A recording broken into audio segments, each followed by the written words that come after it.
Hi friends, this is Arshad. Welcome back our channel.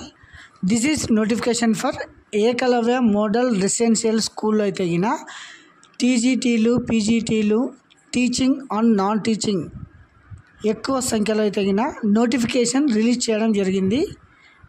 ప్రస్తుతం అయితే గిన డిఎస్సి ఎవరెవరైతే మిస్ అయి ఉన్నారో వారంతా ఈ నోటిఫికేషన్కి మీరు అప్లై చేసుకోవచ్చును.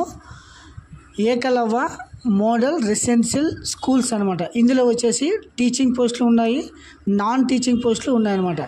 So intermediate, degree, B Ed, PG అర్హతతో మొత్తానికైతే గిన 7,267 పోస్టులకు గాను నోటిఫికేషన్ రిలీజ్ చేయడం జరిగింది. మనమైతే గిన ఈ వీడియోలో అయితే గిన ఎప్పుడెప్పుడు డేట్స్, తర్వాత అప్లికేషన్ ఫీజు ఎంత పే చేయాలి, తర్వాత వేకెన్సీస్ ఎన్ని ఉన్నాయి, తర్వాత పే స్కేల్ అంటే దీనికి సంబంధించిన జీతం ఎంత వస్తుంది, లెవెల్ పే ఎలా ఉంటుంది, తర్వాత ఎగ్జామినేషన్ సంబంధించిన ప్యాటర్న్ ఎలా ఉంటుంది, తర్వాత దీనికి సంబంధించిన ఏజ్, క్వాలిఫికేషన్, ఎక్స్పీరియన్స్ ఇటువంటి వాటి విషయమై మనం ఈ వీడియోలో చూద్దామండి. మనమైతే వీడియోలోకి వెళ్ళే ముందు మన ఛానల్ని ఎవరైనా కొత్తగా చూస్తామంటే please subscribe my channel and like చేయండి, మీ ఫ్రెండ్స్కి వీడియో షేర్ చేయండి. చూడండి, ఈఎంఆర్ఎస్ స్టాఫ్ సెలక్షన్ ఎగ్జామినేషన్ 2025 మొత్తం ఇంపార్టెంట్ డేట్స్ ఒకసారి చూడండి. 19వ తారీఖు నుంచి ఆన్లైన్ అయితే స్టార్ట్ కావడం జరిగింది. ఇది అప్లికేషన్ చేయడానికి 23/10/2025 లాస్ట్ డేట్ అనమాట. 23/10/2025 అప్ టు మిడ్ నైట్ వరకు ఉంటుంది అప్లై చేసుకోవడానికి. తర్వాత ఫీజు పే చేయడానికి కూడా సేమ్ డేట్ అనమాట. తర్వాత మీరు post summary of fees structure చూడండి. ఎస్సీ ఎస్టీ వరకు అయితే గిన ప్రాసెసింగ్ ఫీజు 500, టోటల్ ఫీజు 500. తర్వాత పీజీటీ టీజీటీలకి అయితే గిన ప్రాసెసింగ్ ఫీజు 500, తర్వాత 500 for candidates other than female SC ST PW అంటే ఓసీ కానీ, బీసీ కానీ, ఓబీసీ కానీ, ఈడబ్ల్యూఎస్ కానీ వీరందరూ అయితే గిన ప్రిన్సిపల్కి వచ్చేసి application fee 2000, processing fee 500, total 2500. తర్వాత PGT and TGT 1500 application fee, processing fee 500, 2000 అనమాట. నాన్ టీచింగ్ స్టాఫ్ అయితే 1000 rupees application fee, processing fee 500, total 1500. ఇది వచ్చేసి ఫీజు స్ట్రక్చర్. తర్వాత వేకెన్సీస్ ఎలా ఉన్నాయో ఒకసారి చూద్దామండి. వేకెన్సీస్ అయితే 7,267 పోస్టులు ఉన్నాయి మొత్తం. ఇందులో వచ్చేసి ప్రిన్సిపల్ అయితే 225 పోస్టులు, పీజీటీ వచ్చేసి 1460, టీజీటీ వచ్చేసి 3,962, ఫీమేల్ స్టాఫ్ నర్స్ అంటే బీఎస్సీ నర్సింగ్, జిఎన్ఎం కానీ, తర్వాత 2.5 years ఎక్స్పీరియన్స్తో 50 బెడ్లున్న హాస్పిటల్లో పనిచేసి ఉండాలి. వీరికి వచ్చేసి మొత్తం 550 పోస్టులు ఉన్నాయి. హాస్టల్ వార్డెన్ వచ్చేసి 635, అకౌంటెంట్ వచ్చేసి 61 పోస్టులు, జూనియర్ సెక్రటరియర్ అసిస్టెంట్ వచ్చేసి జేఎస్సీ అంటారు 228, ల్యాబ్ అటెండర్ వచ్చేసి 146. ఇలా మొత్తానికి వచ్చేసి 7,267 పోస్టులు ఉన్నాయన్నమాట. ఇందులో వచ్చేసి ప్రిన్సిపల్స్ యూ వారికి వచ్చేసి 116, ఓబీసీకి వచ్చేసి 60, ఎస్సీ వారికి 33, ఎస్టీ వారికి 16, మొత్తం 225 అనమాట. తర్వాత పీజీటీలు చూడండి 1460 పోస్టులు ఉన్నాయన్నమాట. తర్వాత టీజీటీలు వచ్చేసి 2,550 పోస్టులు అనమాట. తర్వాత టీజీటీ లాంగ్వేజెస్ వచ్చేసి 223. తర్వాత టీజీసీ వచ్చేసి music, art, PET, female librarian మొత్తం 1189. లైబ్రేరియన్ పోస్టులు కూడా ఉన్నాయి చూడండి. టోటల్ 124 పోస్టులు ఉన్నాయన్నమాట లైబ్రేరియన్. ఎవరైతే బిఎల్ఐసి కోర్స్ చేసిన వారంతా దీనికి అప్లై చేసుకోవచ్చును. తర్వాత నాన్ టీచింగ్ పోస్టులు చూడండి. హాస్టల్ వార్డెన్, తర్వాత female staff nurse, accountant, junior secretary, lab attender. తర్వాత వీటికి సంబంధించిన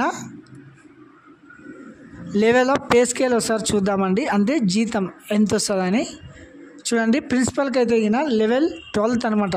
78,800 నుంచి 2,99,200.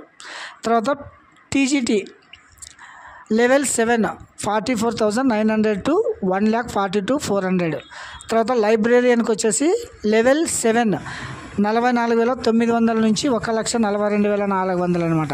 తర్వాత art, music, physical education teachers మేలు ఫీమేల్ లెవెల్ 6 వస్తుంది. దీనికి 35,400 బేసిక్ పే. తర్వాత ఫీమేల్ స్టాఫ్ నర్స్ వచ్చేసి 29,200 లెవెల్ 5. తర్వాత hostel warden male and female level 5 వచ్చేసి 29,200 బేసిక్ అనమాట. సో మొత్తానికి అయితే 92,300. ఇలా అకౌంటెంటు, తర్వాత జేఎస్ఏ ల్యాబ్ అటెండరు. ఇది వచ్చేసి మోడ్ ఆఫ్ ఎగ్జామ్ స్కీమ్ ఎలా ఉంటుందో చూడండి. టైర్ 1 వచ్చేసి staff selection examination conducted MCQ OMR based pen పేపర్లో ఉంటుందన్నమాట. అంటే పేపర్లో ఉంటుంది ఎగ్జాము. తర్వాత ఎగ్జామ్ ప్యాటర్న్ చూడండి, ప్రిన్సిపల్కి సంబంధించిన ప్యాటర్న్ ఇది. తర్వాత ఇది వచ్చేసి పీజీటీకి సంబంధించిన ఎగ్జామినేషన్ సిలబస్ అనమాట. General awareness, reasoning ability, knowledge of ICT, teaching aptitude, domain language, తర్వాత ఎక్స్టర్నల్ లాంగ్వేజ్ టోటల్ 100 మార్క్స్కి. తర్వాత కాంపౌండెంట్ ఆఫ్ టెస్ట్ వచ్చేసి 100 మార్క్స్కి. తర్వాత TGT ఇలా ఇది వచ్చేసి మొత్తం ఎగ్జామినేషన్ సిలబస్ అకౌంటెంట్కి, తర్వాత ఫీమేల్ స్టాఫ్ నర్స్కి, తర్వాత ఇది వచ్చేసి కాంపౌండెంట్ టెస్టు, జూనియర్ సెక్రటరియట్ అసిస్టెంటు, తర్వాత ల్యాబ్ అటెండరు, తర్వాత ఇది వచ్చేసి మొత్తం సిలబస్ అనమాట. తర్వాత ఏజ్ రిలాక్సేషన్ చూడండి. ఫస్ట్ ప్రిన్సిపల్ చూసామండి. ప్రిన్సిపల్ నాట్ ఎక్సైడింగ్ 50 years అంటే 50 సంవత్సరాలు ఉండాలి. తర్వాత మాస్టర్ డిగ్రీ 50%. తర్వాత దీనికి MED కానీ BED కానీ చేసి ఉండాలి. తర్వాత ఎక్స్పీరియన్స్ కూడా అడుగుతూ ఉంది చూడండి ఒకసారి. Persons holding analysers post of principals in central state government ఎక్కడైనా కానీ పనిచేసిన ఎక్స్పీరియన్స్ అనేది అయితే ఉండాలన్నమాట. తర్వాత పీజీటీకి వచ్చేసి నాట్ ఎగ్జిట్ 40 years. తర్వాత PGT computer science 40 years, TGT 35 years. తర్వాత టీజీటీ కంప్యూటర్ సైన్స్కి వచ్చేసి 35 years, art teacher 35 years, music teachers 35 years. తర్వాత ఫిజికల్ ఎడ్యుకేషన్ PET టీచర్కి వచ్చేసి 35 years, లైబ్రరీయన్ వచ్చేసి 35 years. ఫీమేల్ స్టాఫ్ నర్స్ వచ్చేసి 30 సంవత్సరాలు, హాస్టల్ వార్డెన్ 30 సంవత్సరాలు, అకౌంటెంట్ 30 years, జూనియర్ JSA వచ్చేసి 30 years అనమాట. Lab attender 30 years. వీటికి మీరు గమనించాల్సింది ఇదిగో SC ST వరకు అయితే 5 సంవత్సరాల సడిలింపు అంటే 35 + 5 అనమాట. OBC వరకు అయితే 3 years. ఫిజికలీ హ్యాండిక్యాప్డ్ అయితే ఒకసారి చూడండి. ఫిజికలీ హ్యాండిక్యాప్డ్ వరకు వచ్చేసి 5 years, SC ST వరకు అయితే 15 years, person with disabled including women SC ST OBC వరకు 15, 13, 10 ఇలా ఏజ్ సడలింపు కూడా ఉందన్నమాట.